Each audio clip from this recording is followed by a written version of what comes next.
everyone. Welcome back to Two Mamas No Manual. I'm Leah. And I'm Dani. And today we have a guest host, Anthony Matz of Berks County Views. So thank you, Anthony, for joining us on a Two Mamas No Manual.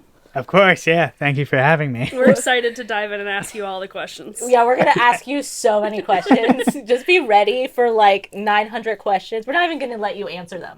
It's just going to be rolling. All questions. Yeah, so Anthony, tell us a little bit about what you do exactly. I always say I'm a content creator, and then I'm also a social media manager, technically. Technically? I don't do a lot of titles. You just well, I feel like with so much with like content creation, you end up falling into that role. Yeah, well, people tried to put the influencer label on me, and I you don't claim it? All right. So let's say, what is influencer? Because friends joke with me and they're like, oh, you're trying to be an influencer now. And I'm like, I would love to be paid by companies to advertise their shit. To influence people. Yes, to influence people, 100%. I think that's more of a face than it is anything else. I don't know what the Urban Dictionary of influencer. Oh, I would love to pull up some urban. No, insert that in the pod. Yeah, yeah. Insert here. I don't know what their definition. It's gonna say I didn't. Okay, yeah. I always my opinion was always like influencers are people that get paid to influence you to buy or do something. Yeah. But then content creation to me, and like maybe this is a little pretentious. I think it's a little bit more just general. Yeah, and more of the art of actually production, right? Like I'm not so much thinking about, oh, how am I gonna make this reel to sell this sneaker? I'm more thinking of, I want to make this reel. What are the clips I'm gonna get? What is the editing I'm gonna do? Yeah, I don't do. We talked about it on the Brewed podcast, and I always pitch Berks County Views as a digital magazine more than anything. Ooh. It's not I'm not doing food reviews or reviews of anything. Right.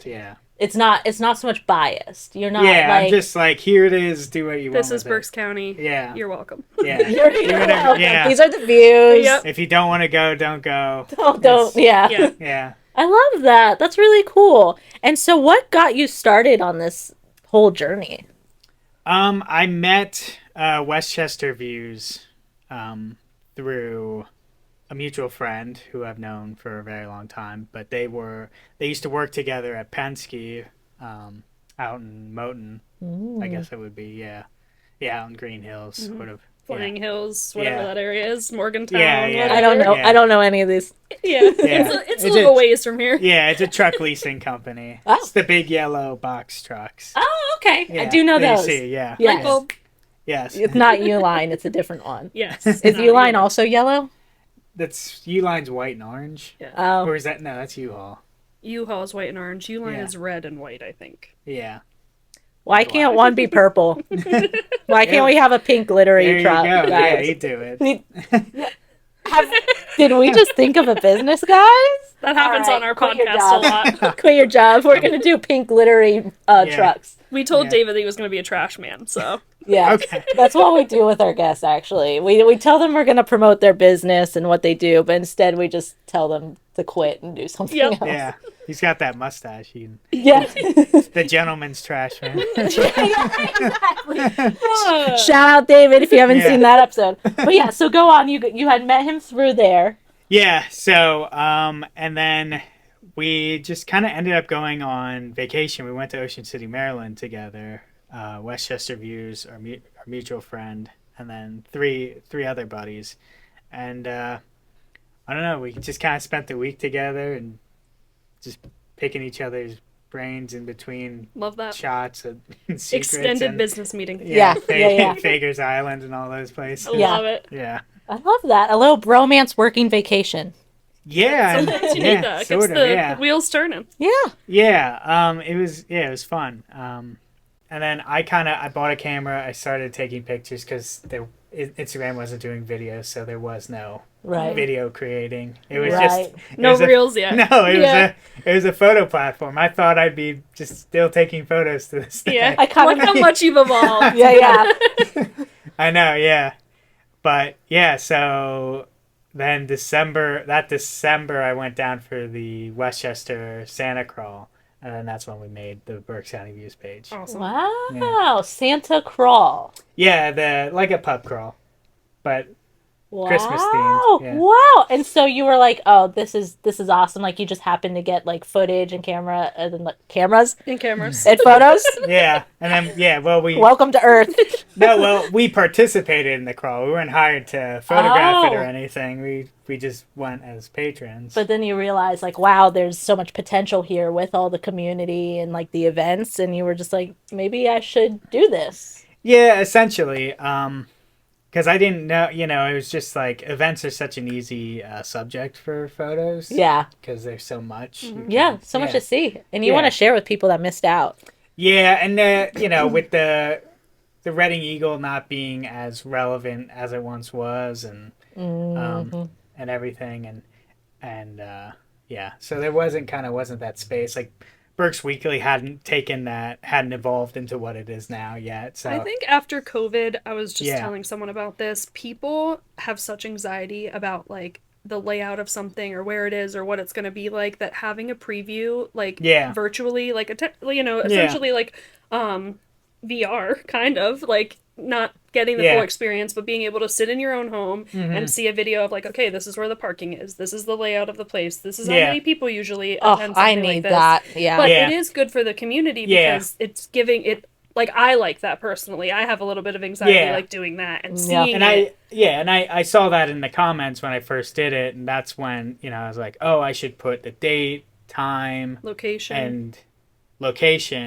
And then eventually it became, people want to know how much the entry fee is, so now I add that. Yep. Love that, not gatekeeping the information. Yeah, they want to know. Yeah, because I was, I didn't even think about that because I don't have kids, so it's just like, I'm just going to show up. And, pay whatever, go pay whatever. Yeah. That's a hard thing with art. And also, is it cash only too? That became another thing. Yep. Yeah. I think that is, so I do Aria's Enchanted Market. This is my second year. I did Vendors in Bloom last year at the Mill. And my biggest thing was just transparency. I was just like, this is how much it is. Like, vendors might take Square, they might take Cash App, Venmo, just bring cash, just in case, like, the day doesn't go as smooth as you like. And I just am very, like, think of all the things so that way people are as prepared as possible, because I think that's the first thing that people will complain about is, like, too much, or, the parking wasn't, the cash only, like, things like that. So I'm like, well, it is what it is. When you're going to a vendor event, like yesterday, everything was down. Like Venmo was down. Everything with like the Amazon servers and stuff. Yeah, the power went out in certain places. I couldn't get into my Venmo all day. I was freaking out. I was like, oh my god. Then I chilled out a little bit once I was blissfully unaware. I should have been blissfully unaware, but I was like, I don't know what to do. What if this is like this for a while? Like, what if this is like this for our market and no one can pay any money? Oh yeah, no, I definitely can see the value in like providing that information, and maybe that also ties back into like the difference between content creation and influencing. A lot of influencers, they have to use a tactic of like get them to press the link first, then they can see the price, stuff like that. You'd rather just, instead of making them watch till the end to find out all the details, you're like, no, I'm providing you the information attached to the artwork of just like the things I think is cool, and like really creating the information people need, but in a way that is an artistry.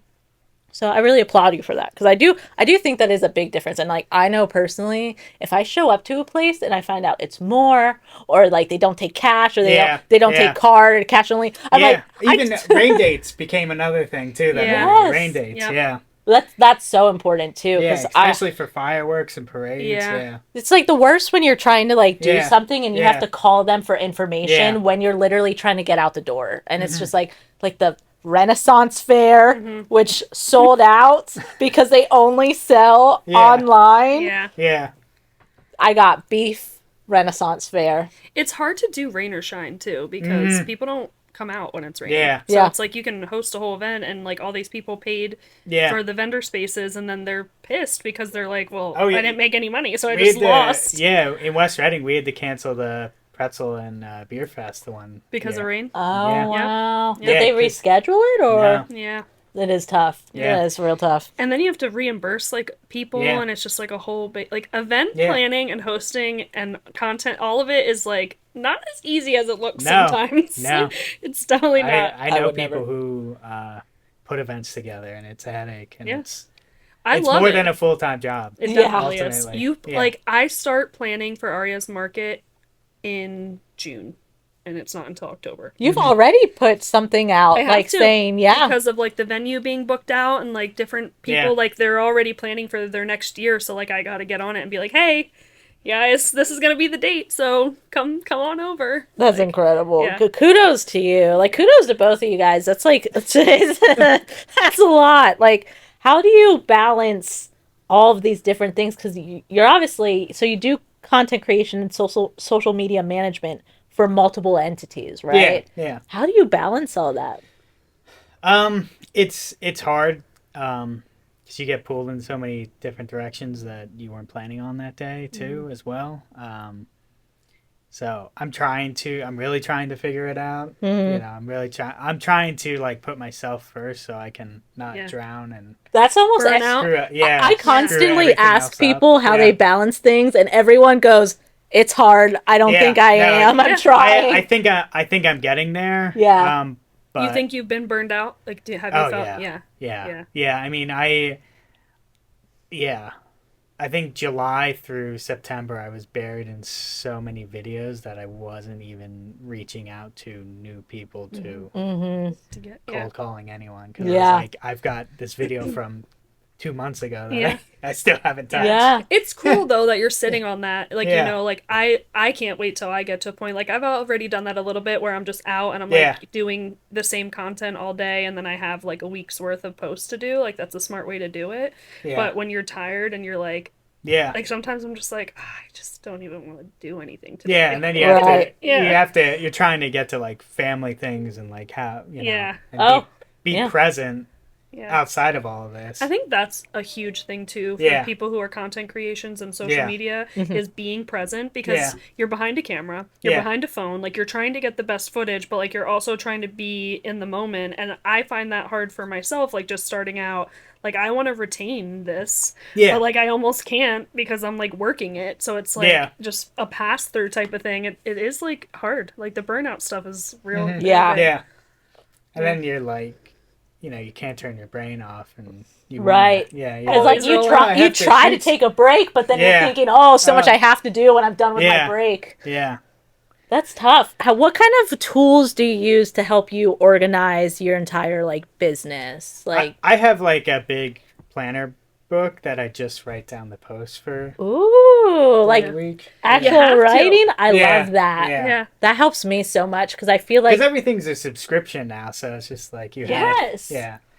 And it's always like trying to like do updates, or like I hate everything with Google. It's like every time I try to do anything on Google, it like gives me like 5 different pop-ups of like, secure your thing even more by giving your fingerprints and your firstborn child. And then it's like, guess what? We've updated this. Now we want your Gmail to be shoved into your calendar for some reason on a Wednesday. And it's like, it's tough. I definitely like the handwritten calendar. And I'm actually not a very tech savvy person, so like the whole Monday.com thing, I was like, that looks like a headache. Those things that say like the AI assistants where you're like plugging in information to give you a thing, I'm like, that just overwhelms the shit out of me. Yeah, exactly. I don't want to do that either. I'm like, this does not seem like it's gonna make my life easier at all. No. And then it's like, how many more notifications on your phone? Right. Yeah. You don't think about all the back end stuff. Yeah. Dude, yes. No, I mean, we even had a scheduling issue for this podcast. Like I had put it in the wrong month because I typed it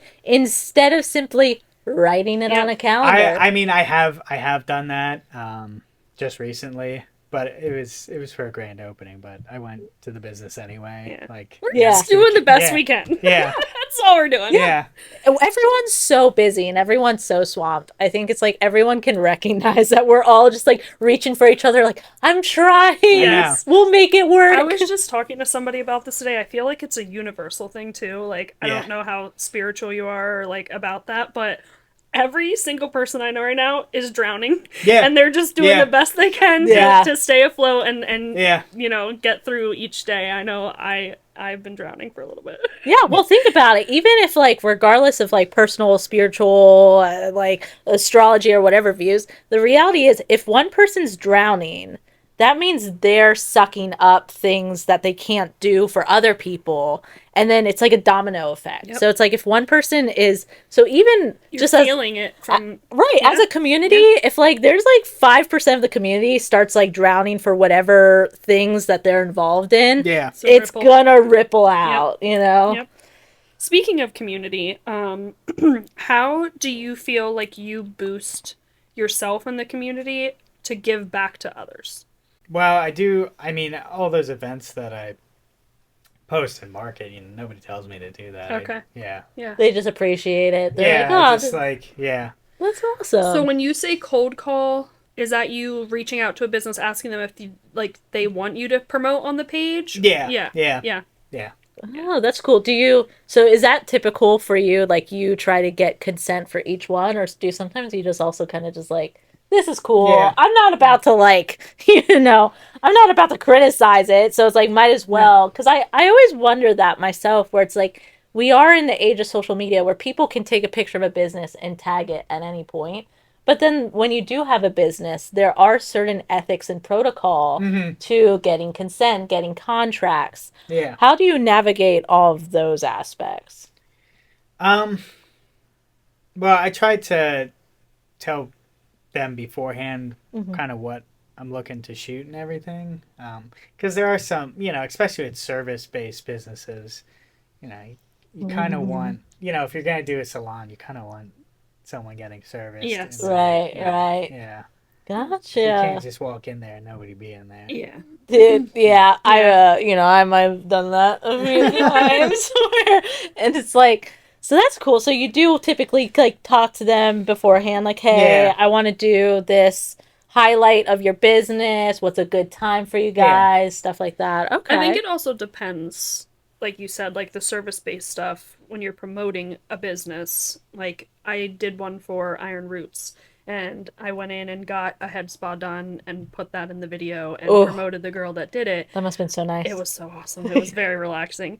But I did that just to do it. Like I'm trying to establish myself so people can follow me, like for to know the hidden gems of Berks County or Hamburg or the area. So when I did that, I do it because I love how grateful they are. Like, she was like, this is awesome, thank you so much. And, like, I did a small interview with her just to say, hey, like, give me the small details about what a head spa is. Like, do you offer different ones? Like, do you do seasonal ones? Like, right now they're doing a pumpkin special one, so book your head spas at Iron Roots, Rachel.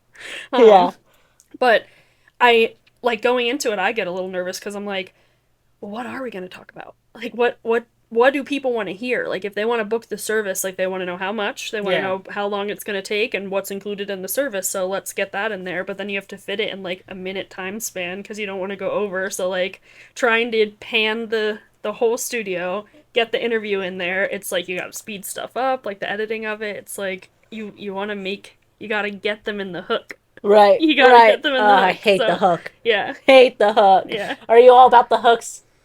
I try to be. I want to be, just to experiment. But yeah, you edit from the heart? No, I'm like I'm pretty unpretentious about it. Okay, I like that. Yeah, like I don't think I edit from the heart. I'm like, ooh, I like this template. Let's just fill it in. Yeah, I don't do templates though either. I just that's from the heart then. I get it. It's more about sensibilities at this point. It's just like I feel that. Yeah. Dude, I had a podcast where I interviewed like an entrepreneur who did a lot of crypto trading, and her and I were like joking about changing our man's algorithm so that they don't see girls anymore by like going on and going show less on like yes, the show less button. And so then I made it like I edited it like an infomercial like with those blue screens where it's like 1-800 no bikinis and I like. And, it was edited from the heart. I had fun with it. But boy, did it not perform well. And it probably wasn't the best for this crypto entrepreneur business. But it was just like, It's so hard because sometimes you do just want to like edit something for the funsies, but it's not sensible whatsoever. So it's like, okay, we have to edit with the algorithm. We have to edit with the time frame, with what they want to highlight and stuff. And my favorite thing is when people are like, "Oh, you do that for a living?" Like social media content creation, like it's become such a big thing. Like small businesses have to be their own content creators unless they outsource. So I'm like, yeah, I do it. Like there's a lot of people that don't know what they're doing, and like I'm like pretty tech savvy with it. And I was trying to come up with a name for myself of like what I want to do, and a friend of mine was like, I feel like you're like a brand architect. And I was like, I love that. That's awesome. That's awesome. Really good because I just want people to tell me what they want their brand to be, you know, color scheme, fonts, like what they want out there, and then I can run with it. Like if I have a basis, like I feel like my creative brain is just like, yes, like let's do this event, let's do this, let's do that. And people that are entrepreneurs, they're doing their craft. So like candle making business, it's hard for them to content create because they're making candles and they're physically trying to put on events to bring in income that way. So, you know, having someone to go to their events with them and shoot the content is amazing because the stress is like way less for them. And that's what I try to put out there is like, I want to, you know, create a business for myself out of this, but I also just want to help you get to where you want to be. Like, you know, so brand architect was like, yeah, I'm gonna run with that. No one steal that. No one steal. He didn't trademark it. Yeah, gotta trademark that. Leah, you can't be doing that. I gave out too much. Gotta hide the secrets. So what did you mentioned that you kind of fell into the Berks County Views. Did you always have a background, speaking of like, you know, like how not everyone knows how to make content? Like, what's been your professional background, and has it always been aligned with this? No, I kind of was able to pick it up because I've been a big movie fan my whole life, so I've always like kind of understood visually kind of how to see things. What's your favorite movie? Jaws.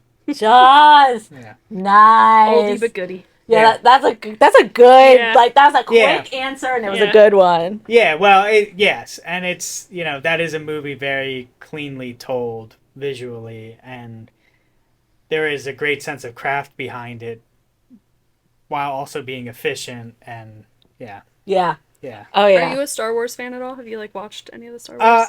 No, I mean I've seen them obviously, but I'm not a big fantasy person, so I kind of, that's kind of like more of a blind side, like. Yeah. Did you like Jurassic Park?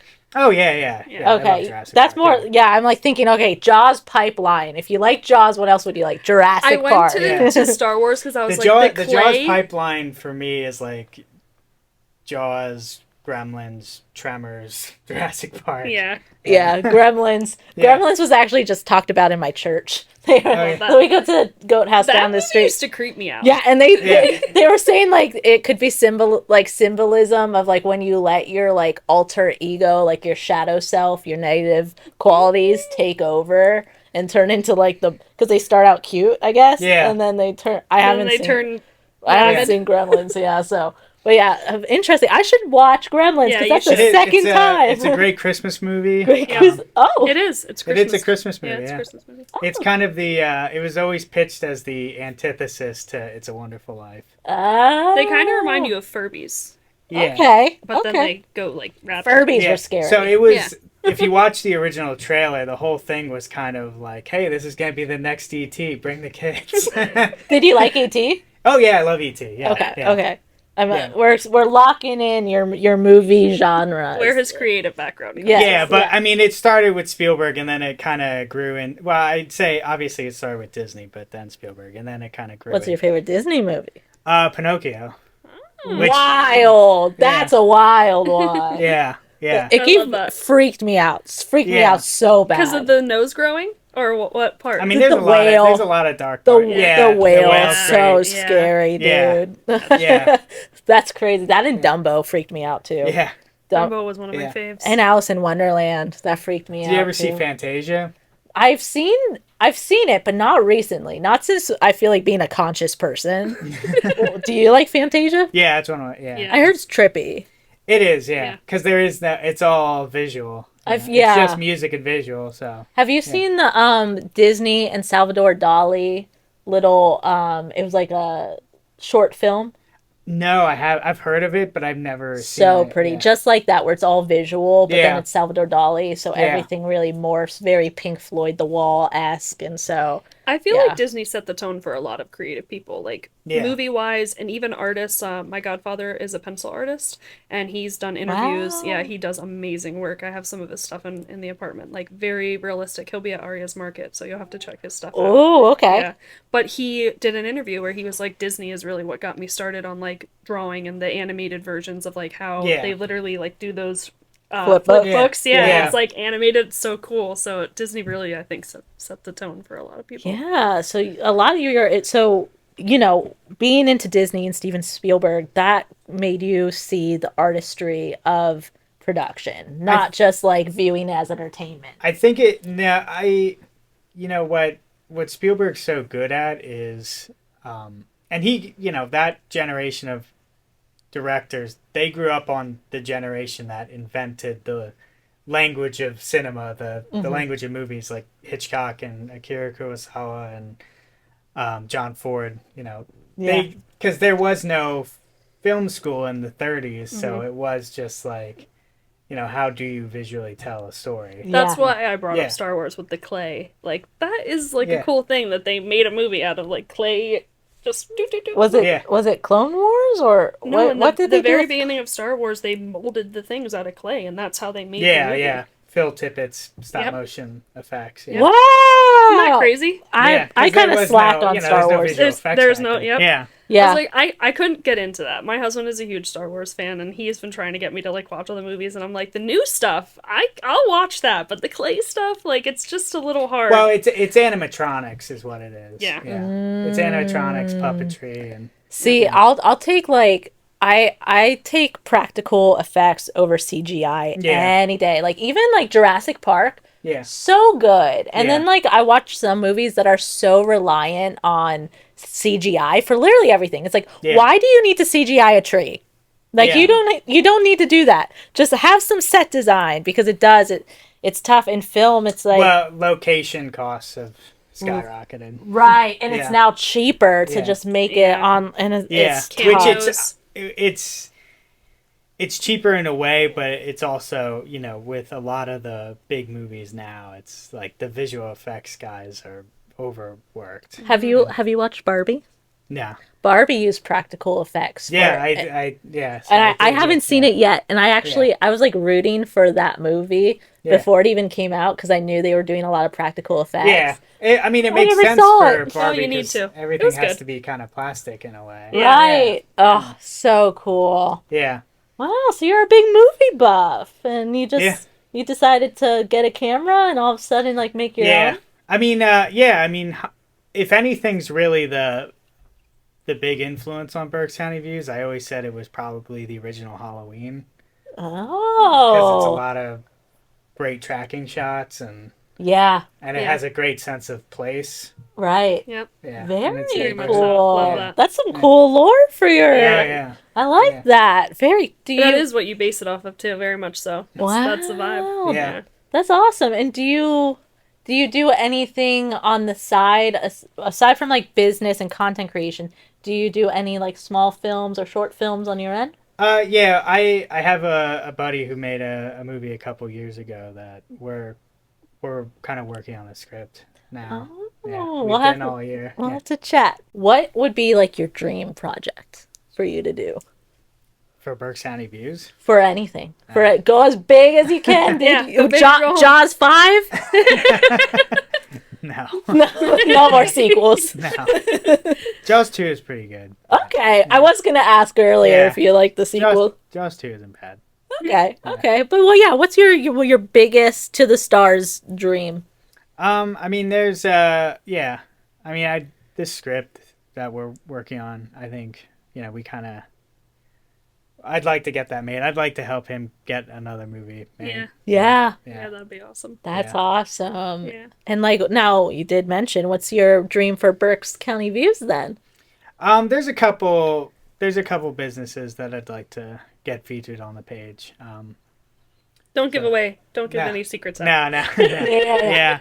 When I hit 30,000 followers, my friend who I've been friends with since like 9th grade, him and his dad own a tuxedo shop in Sinking Spring, 50/50 tuxedos. So that was like the first thing that I did. Yeah. Was like feature them on the page once I hit 30,000. That's awesome. Yeah. Oh, that's awesome to be able to like give back to those small businesses that are close to your heart. Yep. Like, yeah, and they've been, I've been around for, it might be 94, 95 years now. Yeah. Speaking of businesses, in terms of like being a social media manager, content creator for businesses, what is like the worst, like, do people come to you that you're like, I don't really know how to get you where you want to be? Like, yeah, I mean, there's some businesses that just don't make sense for me. Yeah. I think that I'm having a hard time like figuring out how to like turn someone away. Say no. Yeah. I mean, you have to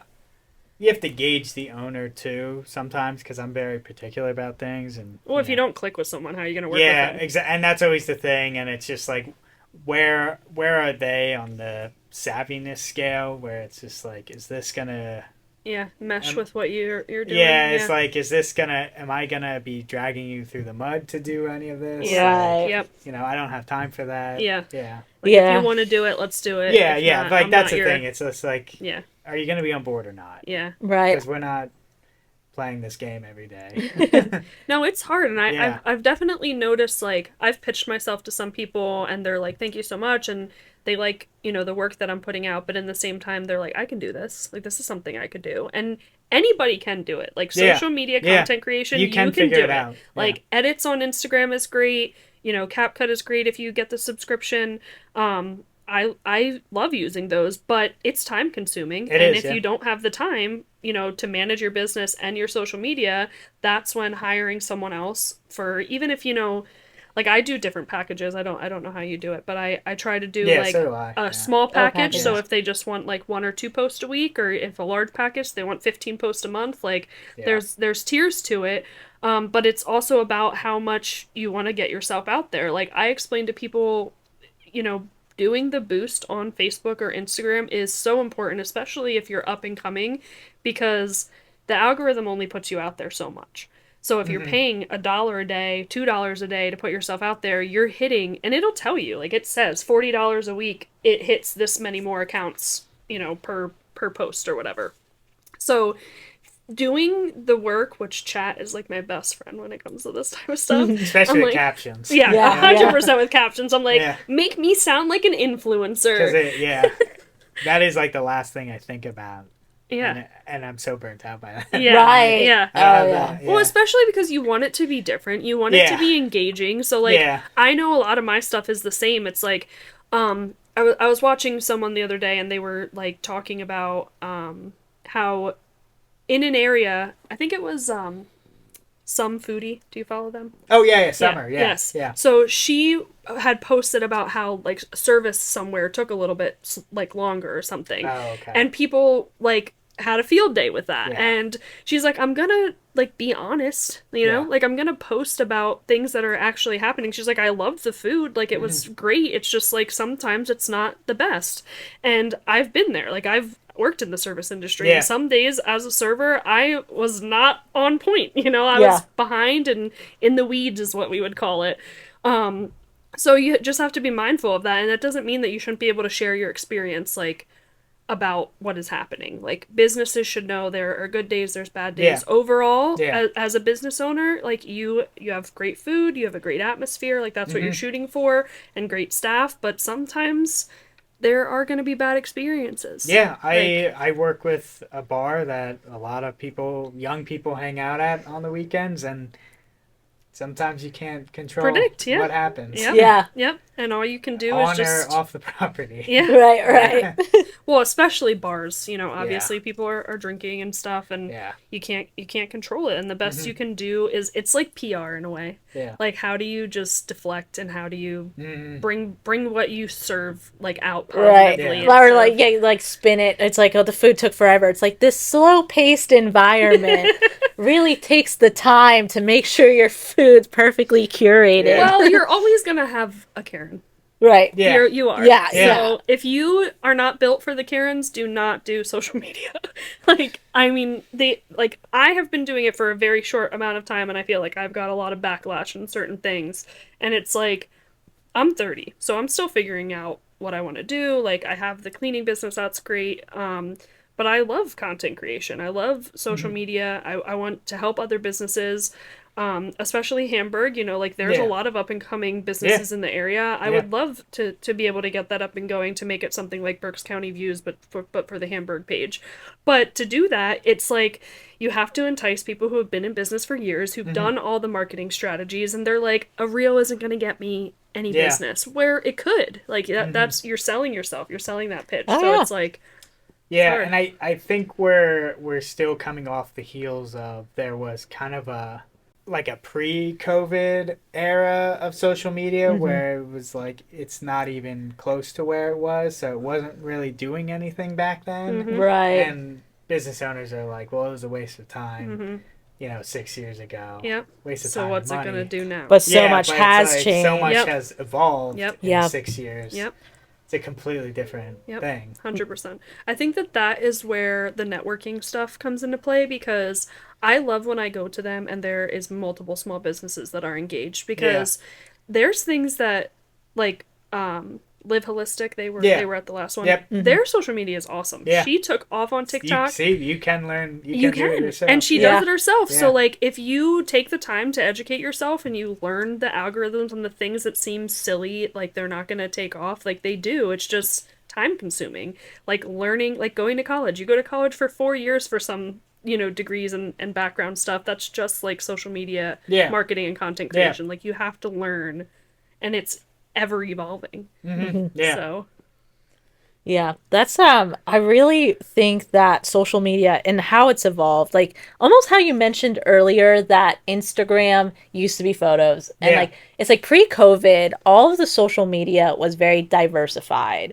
It was like Facebook was like public pages, Instagram was the photos, TikTok was like the trend short form, and then YouTube was long. Right. And then after COVID and like TikTok grew so exponentially. TikTok Shop. TikTok Shop. Right. They were like, TikTok Shop gets so many people, especially moms that are just like on there like, oh, I need this. I'm guilty of it. I got stuff from TikTok Shop. Yeah, and TikTok really just like blew everything up with their format, that then everyone was like, okay, it's short form. It's short form, clickable shopping. Yep. That's it. And so it is like trying to talk to people, like it has changed so much in the past few years. Like it will make a difference for your business if you have this short form clip. It's not just silly. Like this is actually something that people are doing for hours. They're looking at these short form clips. What's connection? Right. People want to connect with they want to feel like they know you. So when I started the cleaning business, that is all I had in my head, is like,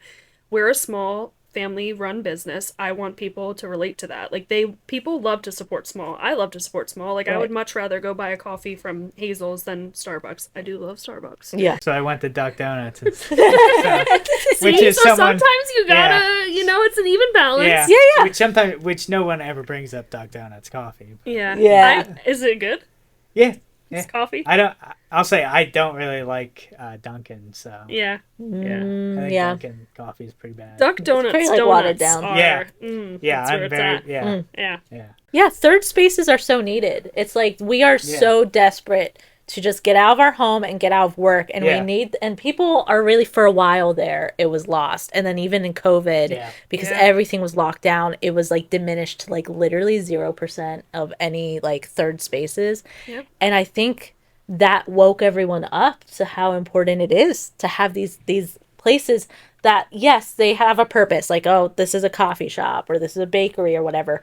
But it's more than that. It is a place that you can meet people, build community, shop for local artisans. It's the place to go when you're not at home and not at work. And like now we have all these small businesses that are booming because we recognize there was a complete void in having that. And everyone like really honors it. I mean, I even saw it was a laundromat went viral because this woman bought a laundromat, painted it real cute. She put a coffee bar. She does wow. stand-up open mic nights there. Oh my god, that's awesome. Yes, and I'm like, oh, the dream to be able to buy a laundromat. So wait, we're going in on a laundromat now? Yes, yeah. Who needs a pod studio when we can get a I know laundromat? someone selling laundromats right now. Oh, do you? Well, maybe we should all put in. All right. Where at? Which location? A couple locations. Yeah. Several different laundromats. Yeah.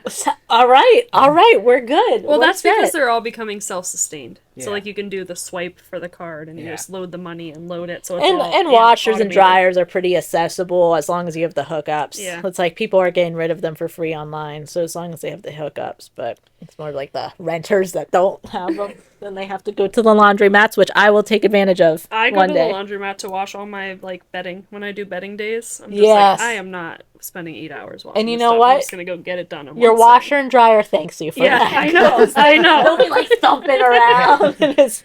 So I do have a question for you. For any small business that's like starting up right now in terms of social media content creation, what is advice that you could give them? For any listeners out there. For any listeners, Pressure's on. Yep. You got to do it. That's all I can ever tell you. Yeah. You have to do it. Yeah. It's as simple as that. You have to do it. I would also say look around and pay attention to What others are doing. what everyone else is doing. And That's a thing. So I really do want to highlight this. In any business, there is enough to go around. In over the last years, how many hair salons have gone in and out of places? Nail salons, coffee shops, and they're still coming. There's still people that want to pursue their dream, and they want to have a safe space for people. They want to open up a coffee shop, whether it's right next to Starbucks or down the road from another one. And that's where us as a generation just have to preach community over competition. Yes. Like, there is room for all of us at the table. We all need to do it a little differently, and we can definitely expand. Like, I've gotten tons of ideas off of Anthony's Berks County Views page. I try to hit different places, but even if it's the same, I'm doing different content. I'm shooting somewhere maybe he didn't grab or something, and I have different followers than him.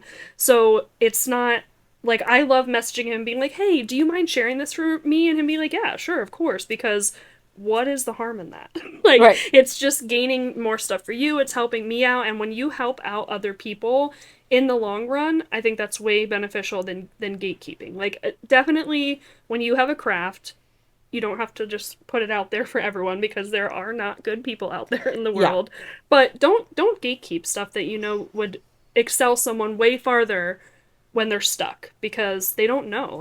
And a lot of people fear putting themselves out there because of the negative feedback they get. Like, oh, you're copying off of me, or, oh, no one is in competition. That's, for me anyway. Like, there's tons of cleaning business in Berks County, and we all do it different, and we all have a different niche, and that's what you're selling. You're selling yourself. You're not selling your brand or your company. You're selling yourself. Right.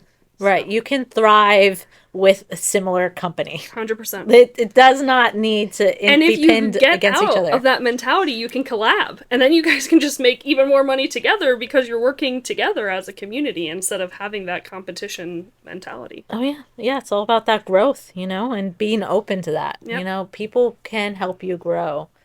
So, Anthony, how do you plan on growing this business? Are you going to ever branch out past, because you mentioned that you did, the content creation, now social media management. Yeah. Do you think you're going to ever open like an agency or anything like that? I've never thought of an agency, but I'm kind of more focused on bigger clients right now, and doing less running around, and focusing on the Berks County Views page itself as well, and making sure that's kind of the best it can be. And you said digital magazine earlier. Would you do print ever, you think? No. No, print's dead. Who's gonna print it? Would you hire though? Like, would you, like, once you get to a point where like you have maybe more followers or something, like, yes, it's still your brand and it's your thing, but would you hire someone like as an intern or like to teach, or is that something? Yeah, I have the friend that I'm writing with. He's a videographer, but he's not really in the social media space. But I could definitely lean on him. Kind of help Yeah. him. Yeah. Figure that out. Yeah. Yeah. Oh, awesome. Yeah, I think that's the goal. Is just everyone, trying to work together and build each other. Like David and I, he has the Across the Way LLC, and he took me under his wing, and he's like, I think you do great stuff, and I think you could. I'm like the pusher, like the. I want to get him out there. So I'm like, hey, I know a guy that can do websites. I know a guy that can do this. I have a friend that can do this. And, that's the person that I want to be to the community, is that there is a person for everything. You just have to have the connections. Yeah. So making the connections is big on my part. Yeah, grow your circle. Yep. That's for sure. Yep, 100%. Especially when you're in this field, like doing the podcast, like I would have never and young, exactly. I wouldn't have never had the balls to do this if I wouldn't have met you. She came on my podcast, which like I was backlogging interviews, and it was like the week of Christmas, and I was like, I need to get another one logged in before the holidays, and I just randomly put out to moms of Berks, I was like, please, someone come on the pod. Let me interview you. I don't care what you do. I truly don't. I just need an entrepreneur. Please come on my pod. I was like, just have something to say for an hour. Could have been all kinds of things. She got a lot of people that commented on it. Yeah, and what made you go with Leah? Hello, truly availability. Oh, really? And community, because it was like the week before Christmas. I think it was the day before Christmas Eve that I came. Yeah, and I was like, I need someone, and she was like, I can do it. I have this. I want to say stuff, and I was like, okay, beautiful, because like when you have guests on podcasts, they cancel, they reschedule, they say that any kind of correspondence like that, and I do have super diverse guests. I mean, I've had endurance athletes, I've had rappers, I've had entrepreneurs, I've had my best friend from high school, you know what I mean? So I was open for anyone, but then I had Leah on, and we hit off. I think you said that was your first podcast, right? It was the first time I was ever on camera talking about my business to, like not mass, but a bigger crowd than just the people that are following me, and it actually grew my followers. Like, I think I had maybe like 600 or 700 followers on my cleaning business, and after I did the podcast, I shared it on the cleaning page, and that got me like a couple more, and then just and that was she was one of my first releases, so my analytics were nothing, but it's the fact that when you have like a studio looking thing, you have the mics in front of you, okay, like people see those clips, they want to listen because it shows that there's a space that's facilitating your voice, and it means something. I mean, we're still fairly new, like we only have 5 episodes out, but I have people like message me, and they're like, when's your next one coming out? And we only do bi-weekly just because of scheduling and stuff. Of course. Right. So I'm like, it's coming out. Just stay tuned. Keep following us. Keep staying up with the updates. And I try to do our marketing as best as I can. But it's like, what do people want to hear? And like we put it out there. We're like, message us. Like, what do you guys want to talk about? But that's why I asked you. I was like, I feel like the social media and the content creation stuff is so big right now that even if people don't know that they want to hear about it, they do. I just want to tell you guys to check out Anthony's page, Berks County Views. He does a lot of hidden gems of Berks County, so from coffee shops to storefronts. If you have any recommendations for him that you would like to see on his page, definitely hit him up, and give us some stuff to talk about on the podcast. If you are a business owner and you want to come on the podcast to sponsor your business, definitely hit us up. We would love to talk to you. We're all about entrepreneurs and building your brand, so give us a DM. Yeah, and thank you so much, Anthony, for coming on and sharing your experience, what you've been doing, your favorite films. We look forward to continuing to watch Berks County Views grow, and you highlight such incredible businesses. What you do is seriously incredible, and we're so glad to have you on. Yes, thank you very much for coming on. Yes. All right, guys, well, that's it for Two Mamas No Manuals. Stay tuned for our next episode. Yes, bye. Thank you. Bye.